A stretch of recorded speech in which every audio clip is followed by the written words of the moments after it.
అంటే వాడు అక్కడక్కడ 1 రూపీ 2 రూపీస్ పెట్టినప్పుడు మాత్రం నేను అంటానండి, అరే నాకు ఆ 1 రూపీ చూడంగానే నాకు నిన్ను బస్సులో తీసుకొని పోయే గుర్తే వచ్చేదిరా నాకు, ప్లీజ్ నాకు ఆ 1 రూపీ కూడా దొరకకుండా నాకు I use to walk you to school, అయితే అది గుర్తు పెట్టుకో, నువ్వు అట్లా పెట్టకు నువ్వు, నాకు చాలా ఇప్పటికండి when I see those coins నాకు ఏదో ఒక ఫీలింగ్ ఉంటది అనమాట.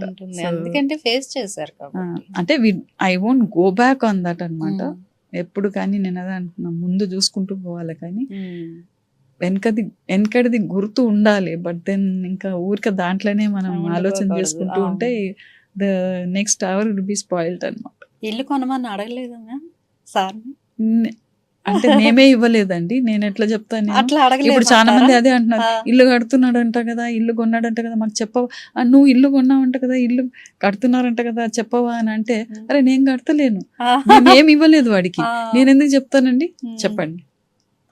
వాడంతా వాడే కష్టపడి వాడు ఏదో తీసుకుంటున్నాడు, వాడంతా వాడు కష్టపడి వాడు చేసుకుంటున్నాడు అంటే అది సంతోషించాలి, అంతేగాని నువ్వు నాకు చెప్పలేదు, మీరు ఇల్లు కడుతున్నారంట కదా, ఇల్లు కొంటున్నారంట కదా అంటే దిస్ ఇస్ అబ్సర్డ్.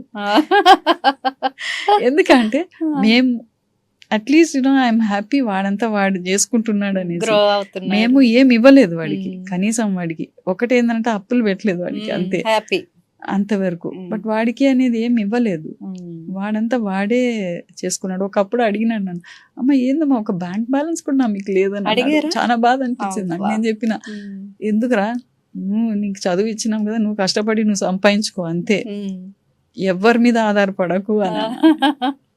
వీళ్ళు ఇస్తారు వాళ్ళు ఇస్తారు అనేసి, ఇప్పుడు సినిమాకు కూడా ఛాన్సెస్ వాళ్ళు ఇస్తారు వీళ్ళు ఇస్తారు అనేది పోయేది కాదండి.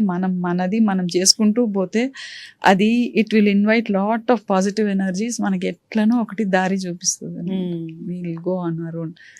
నేను ఇప్పుడు ప్రతి ఒక్కరికి అదే చెప్తానన్నమాట, అడిగినప్పుడు మాకు ఒక్కసారి ఇంట్రడ్యూస్ చేయండి, మాకు ఒక్కసారి చెప్పండి, మేము వస్తాం అట్లా అంటే అవి నడవదండి. అది it's not a market where you can go get things.